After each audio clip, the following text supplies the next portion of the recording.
Hello po, magandang buhay. Dito po tayong tilapia. Yan ang ulam natin ngayon. Ayan, ang laki po niya, no. Ayan, 3 piraso yan, no. Ayan. Malaki po yan, malaki. Parang malaki sa kamay ko. Malaki yan. Eh, 3 kami. Sige, isa kami, 3. Tutuhin natin po. Tingnan natin kung anong mangyayari dito mamaya.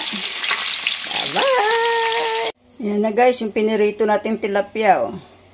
3 yan kanina. Ito na lang natira sa isa, oh.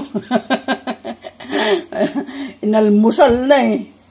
Ngayon, yung 2, para maiba naman, sarsahan natin. Ayan na ga. Igisa na akong sibuyas, bawang, kamatis. Ayan na, kumukulo na. Tapos, lagay natin yan. Saka itong 2 itlog. 2 lang, okay na yan. 2 tilapia lang na malalagyan natin eh. Ayan, lalagay na natin to guys, oh. Ayan mo na yung ulong na tira na isa na yan. Ayan, lalagay natin dito. Ayan na siya. Ito pang isa. Malinis naman guys, kamay ko ha. Ito pa yung isa. Ayan na siya.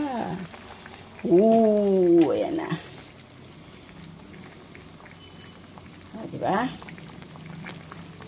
Naiba naman. Ay, sus, ginoo ko. Ayan natin magkulo. Tapos, talagyan na lang natin mamaya na binating itlog. Sarsyadong tilapia na. Ganun lang. Para maiba naman. Ayan na siya. O, diba? 2 lang yan, pero halos mapuno yung kawali. Kasi malalaki. 3 piraso tong tilapia. May 1 kilo daw to kanina. Ayan na siya guys. O, kumukulo na. Lagay na natin yung itlog. 2 tilapia. 2 itlog din. Bubuhos na natin. Ayan. Huwag na natin gawin komplikado. Ang importante yung lasa. Ayan siya. Sarsyadong tilapia.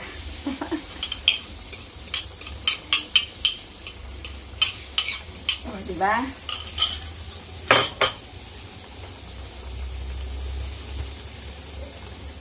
Luto na po siya. Ayan na po siya. Tara po, kain na tayo.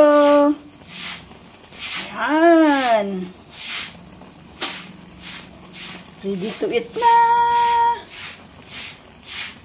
Thanks for watching, guys. Love, love. Shout out sa lahat. Tara po, kain na tayo. Love po, magandang buhay. Ano yan? Kutsara na gahay. Thank you, Lord, sa blessings. Tara po, kain po tayo. Ayan yung tilapia ko. Ayan na yung niluto ko. Oh, ang laki, di ba? Ayan. Sarsyadong tilapia. May natira pa ako ditong sinigang pa ito nung isang araw.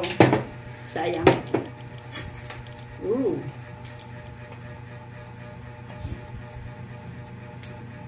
Ano, sintensyahan mo na. Sana. Comment, 1 to 10. 9.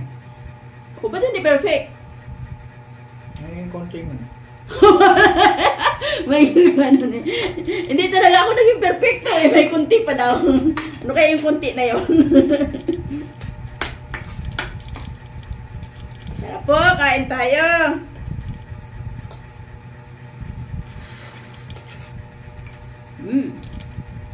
Laki.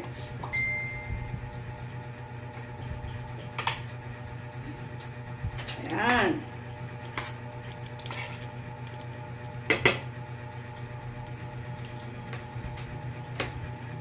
Tatlong piraso kanina to guys. May isa pa dun sa kawali. Yung isa, inalmusal na kanina.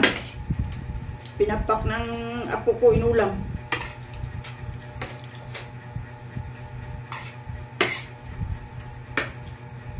Tuwang-tuwa na may mga pusa. Imagine eh.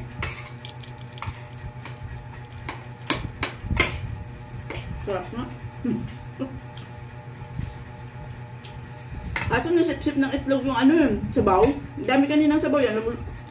Excuse me po, lumulutang.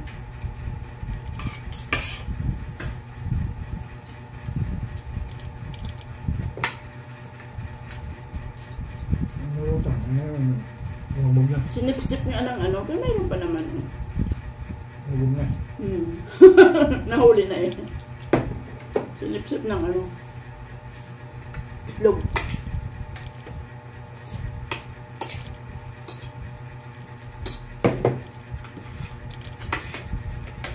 Tara po, sabay-sabay tayong kumain. Ayun po, ano ulam?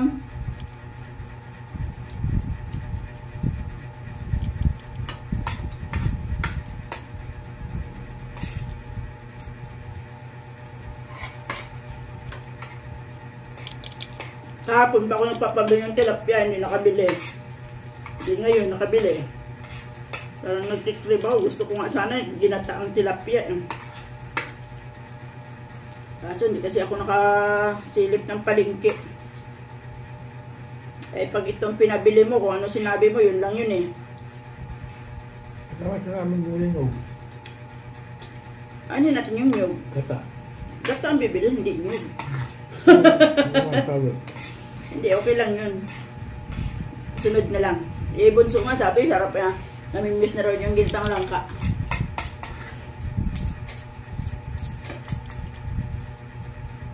Eh, pag ako kasi na malingke, basta may budget lang, buong linggo, nakaprogram na kung anong lulutuin. Hindi kailangan araw-araw ipunta palengke, malayo-layo din palengke ah. Pag namasahe ka kasi 50. 50 papunta, 50 balik, pabalik, edi 100 din yun. Bah, 2 kilong bigas din yun.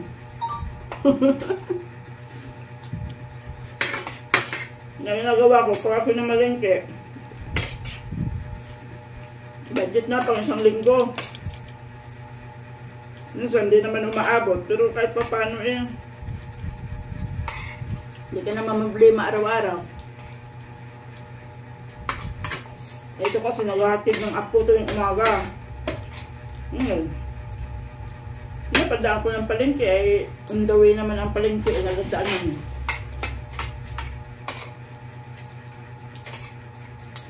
Basta yung pabili mo lang sa kanya, hindi mo siya kailangan paikutin sa palengke. Yun ang ayaw na ayaw niya.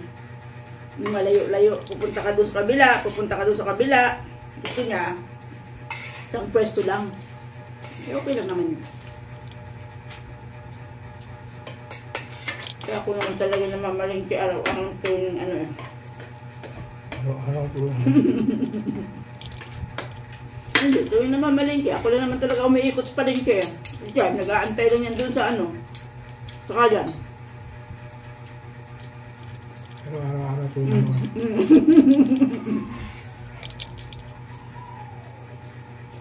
Masarap nga ano. Tagal na kasi natin hindi naka-ano yan eh. Ito, ilalim mo.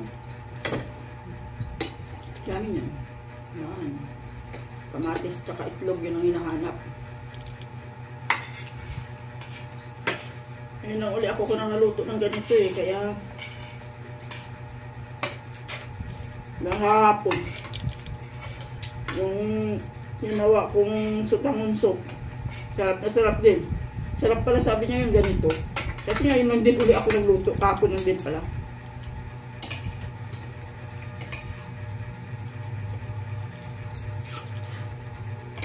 Kaya kami pag walang-wala talaga kung ano nandyan lang.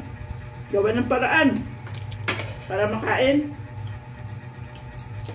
Diba? Parang gusto ko mag-extra rice tuloy. Dahil yung daldal eh. Naubos na ako. Kaya gusto ko tuloy mag-extra rice. Hindi na.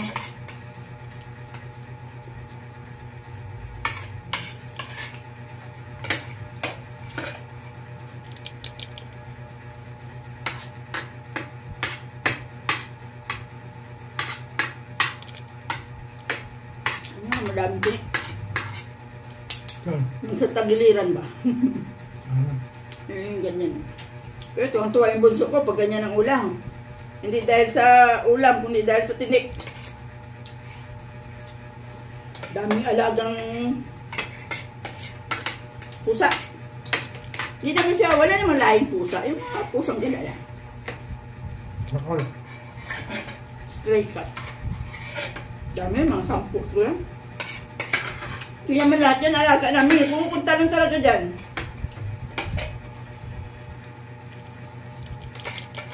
Minsan paggabi ang ingay. Ano mo? Ayan o. Oh.